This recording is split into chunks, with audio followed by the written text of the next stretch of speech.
Баллистические удары по столицам, авиация уничтожает военные объекты, США охотятся за Хаменеи и Пезешкияном, первые потери названы. Ответный удар Тегерана по американским базам в нескольких странах. Лидер иранской оппозиции призывает людей выйти на улицы, а армия должна сложить оружие. Первые детали большой операции США и Израиля. Как реагируют Москва и Киев, союзник и противник. Об этом и не только, досмотрите.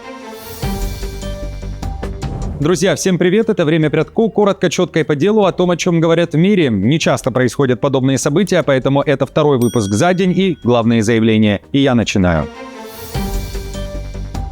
Дальнобойные удары, десятки истребителей, закрытое небо и ответная атака Ирана. США и Израиль объявили о спецоперации против Ирана ранним утром субботы. Атака по своему масштабу будет больше, чем в июне прошлого года и продлится столько, сколько потребуется, заявляют официальные лица Вашингтона и Иерусалима. После того, как первые ракеты ударили по территории Ирана, Трамп выступил с резонансным заявлением. По его словам, цель ударов – защитить американский народ и навсегда лишить Тегеран возможности получить ядерное оружие. Заявление прозвучало жестко, без дипломатических оговорок и с прямыми угрозами иранскому руководству. Трамп заявил, что операция уже идет и будет носить масштабный и продолжительный характер. Американский президент обвинил Иран в десятилетиях кровопролития и террора, поддержке вооруженных группировок на Ближнем Востоке и атаках на американские силы. По его словам, США больше не намерены это терпеть. Отдельное обращение прозвучало в адрес Корпуса Стражей Исламской революции и сил безопасности Ирана. Трамп фактически выдвинул ультиматум – сложить оружие и получить иммунитет, либо столкнуться с неминуемой смертью. Самой взрывной частью обращения стал призыв к иранцам взять свое правительство под контроль после завершения операции. Трамп заявил, что бомбы будут падать повсюду и посоветовал гражданам не покидать дома. Кроме того, в Белом доме озвучили цели. Далее часть из заявления Трампа. Давайте послушаем.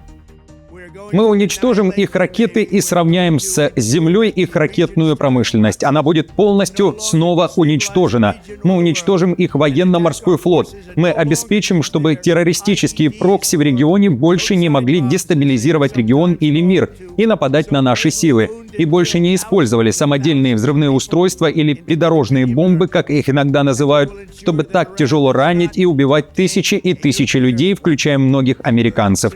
И мы гарантируем, что Иран не получит ядерное оружие. Это очень простое послание. У них никогда не будет ядерного оружия. Этот режим скоро усвоит, что никто не должен бросать вызов силе и мощи вооруженных сил Соединенных Штатов.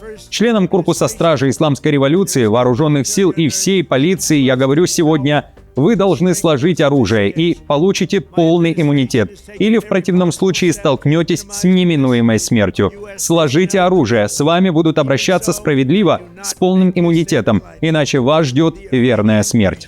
Атака началась после недавних переговоров в Женеве. Напомню, заявления по результатам были противоречивые. Оман, как посредник, заявлял о прогрессе. Западная пресса, при этом со ссылкой на американских и иранских чиновников, писала о том, что переговоры завершились ничем. США выдвигали свои условия, Иран свои. И прийти к общему знаменателю не удалось. Сразу после женевских переговоров ряд стран объявил об экстренной эвакуации своих граждан с Ближнего Востока. Об этом и не только я рассказывал в предыдущем выпуске, обязательно посмотрите его. Армия Израиля тем временем пишет, что под ударом десятки военных целей, а сама атака стала частью широкой и полностью скоординированной операции двух армий. В Иерусалиме заявляют, что Тегеран не отказался от планов уничтожения Израиля, продолжает развивать ядерную программу и восстанавливает ракетное производство. Военные Израиля заявили, что угроза для их страны остается экзистенциальной. Далее цитата из заявления Цахал.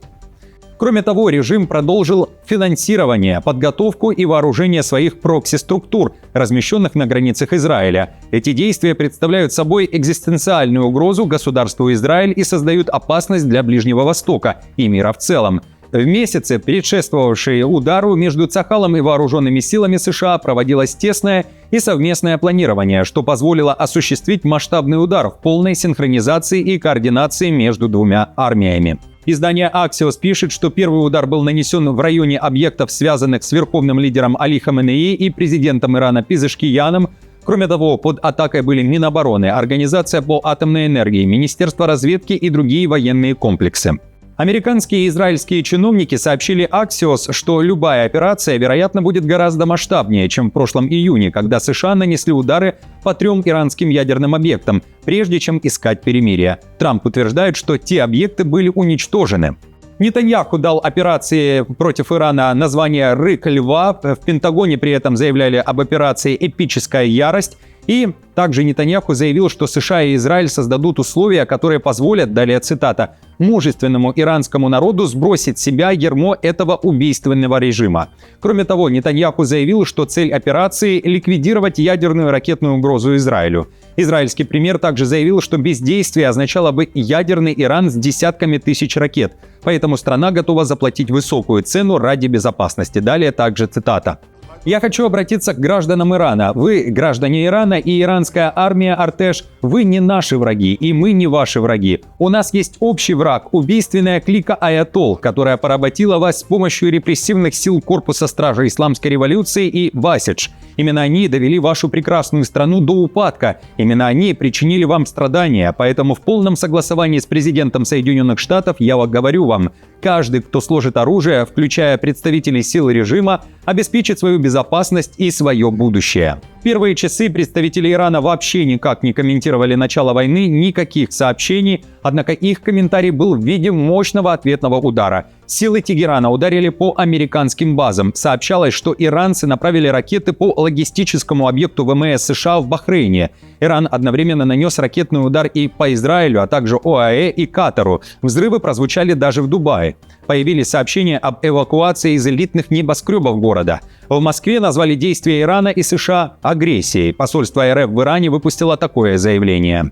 В связи с агрессией США и Израиля против Ирана посольство просит Росграждан и соотечественников, проживающих в Иране, быть бдительными, внимательно следить за официальными сообщениями и рекомендациями посольства и иранских властей, воздерживаться от нахождения вблизи военных и правительственных объектов. Необходимо сохранять спокойствие, не поддаваться панике, которую некоторые будут пытаться посеять через СМИ и соцсети, воздерживаться от фотографий и видеосъемки в любых частях Ирана.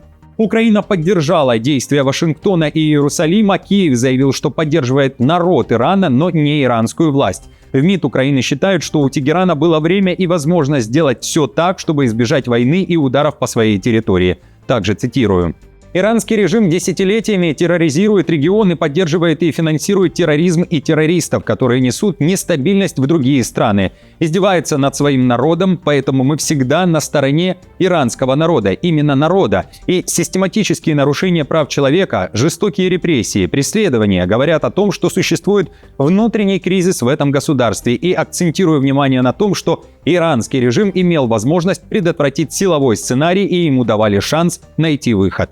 Официальное государственное агентство Ирана, которое обычно публикует первые данные и заявления официальных лиц, ИРНА, сообщила о том, что Тегеран начинает реагировать на агрессию США и Израиля. Несколько жилых зданий в центральном Тегеране подверглись ударам и были поражены вражескими ракетами. В то же время корпус Стражи Исламской революции в ответ на агрессию США и Израиля и преступные действия запустил первую волну иранских ракет и беспилотных атак по оккупированным Израилем палестинским территориям. К иранскому народу обратился и Реза Пехлеви, старший сын последнего шаха Ирана, свергнутого в исламской революции 1979 года. Сейчас он живет в изгнании в США и позиционирует себя как лидера оппозиции и потенциального переходного руководителя Ирана после падения режима Аятол. Удары США и Израиля он назвал гуманитарным вмешательством и помощью, которую обещал Трамп. И цель этой помощи не страна и народ Ирана, а режим, говорит Пехлеви. Он также призвал военных сложить оружие и перейти на сторону народа. Цитирую.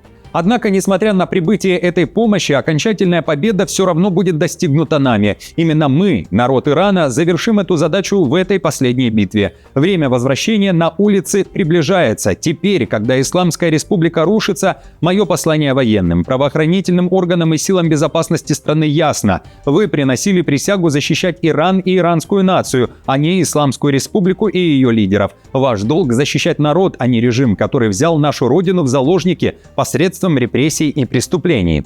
Напомню, что США требуют от Ирана полного прекращения обогащения урана на территории Ирана, уничтожения основных ядерных объектов Фордо, Натанзе и Исфахане, передачу всего запаса обогащенного урана США, ограничение баллистических ракет и прекращение поддержки региональных прокси-групп. Администрация Трампа требовала, чтобы любое ядерное соглашение было постоянным, а Иран публично заявил, что никогда не будет обладать ядерным оружием. Поступает также противоречивая информация и о состоянии тех, кто был главными целями Вашингтона и Израиля. Верховный лидер Ирана и президент Ирана стали целями американско-израильских атак. Результаты ударов на данный момент неизвестны, сообщил израильский чиновник. При этом агентство Рейтер пишет, что верховный лидер Ирана Аятолла Али Хаменеи не находится в Тегеране и был перемещен в безопасное место. Не пострадал Пезешкиян, не пострадал глава МИД Аракчи. Кроме того, издание пишет, что несколько высокопоставленных командиров корпуса стражи исламской революции и политических деятелей были убиты в результате ударов США и Израиля. Есть погибшие и среди мирных в столице ОАЭ, Абу-Даби. Туда целился Иран. В Минобороны заявили, что имеют полное право на удар возмездия.